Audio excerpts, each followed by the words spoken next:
Rasul sallallahu alaihi wasallam pernah beliau melewati atau masuk ke dalam masjid, kemudian beliau menyaksikan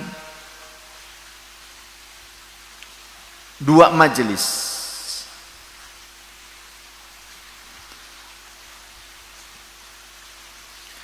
Ketika masuk ke dalam masjid, beliau menyaksikan ada dua majelis.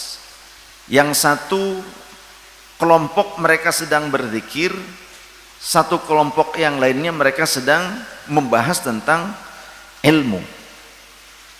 Lantas Rasulullah sallallahu alaihi wasallam beliau mengatakan bahwa sungguh keduanya merupakan hal yang baik.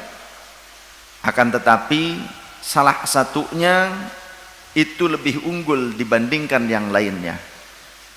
Maka aku lebih memilih yang ini, yakni majelis ilmu. Rasulullah sallallahu alaihi wasallam lebih memilih majelis ilmu. Bukan berarti majelis zikir itu tidak baik. Majelis zikir itu juga baik. Akan tetapi di saat yang bersamaan ketika di Masjid Nabawi, Masjid Nabawi, saat itu ada kelompok yang sedang berzikir, tapi satunya lagi ada kelompok yang sedang membahas ilmu.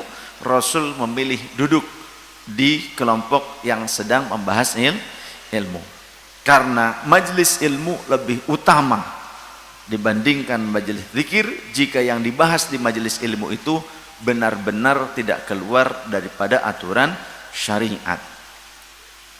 Bukan untuk mencetak bugot pemberontak, bukan sedang mengajarkan menjadi khawarij, ya, pemberontak, penentang daripada pemerintahan yang sah, bukan.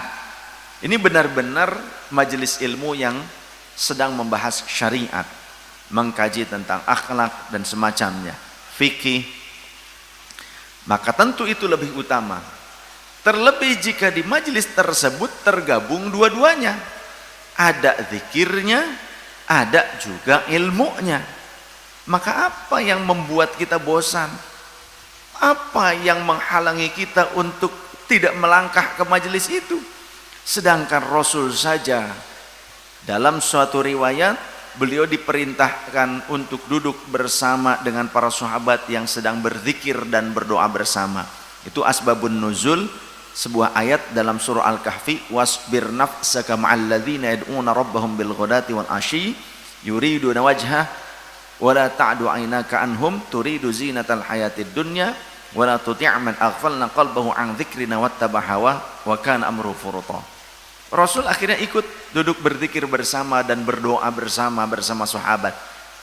Di antaranya kalau asbabun nuzul itu yang mimpinnya sahabat Salman Al-Farisi menurut riwayat Abdurrahman. Sedangkan di kesempatan yang lain Rasul juga diperintahkan untuk ikut berzikir bersama dengan sahabat Zaid bin Thabit dan sahabat Abu Hurairah, juga zikir bersama dengan sahabat yang lainnya. Jadi ada beberapa riwayat di mana Rasul sendiri diperintahkan Allah untuk zikir dan berdoa bersama para sahabat.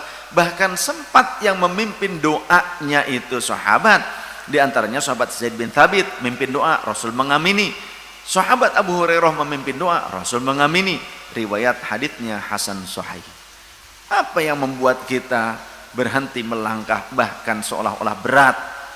Apa selain nafsu, entah hasad, entah sombong, entah malas, entah memang berpaling atau ingkar.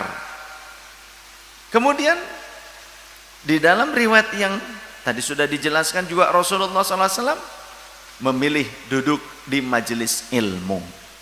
Artinya jangan cuma senang wiridan bersama, senang maulidan, senang zikiran berjamaah, tapi nggak mau ngaji. Nah, banyak yang salah kaprah. Kalau urusan wiridan bersama-sama, istighosah, maulidan, kenceng. Tapi bab majelis ilmu males. Justru majelis ilmu itu lebih wajib untuk kita datangi. Karena thalabul ilmi itu faridah, merupakan kefarduan. fardu ain bagi kita mengaji, belajar ilmu. Kalau majelis zikir sunnah, nafilah. Kalau majelis ilmu kita datangi fardu ain. Ke majelis zikir sunnah. Masa hal yang sunnah diutamakan sedangkan yang fardu ain ditinggalkan? Itu hanya orang yang bodoh yang memilih seperti itu. Ya, nggak ngerti. Oleh karenanya, yuk istiqomah di majelis ilmu dan majelis zikir kita.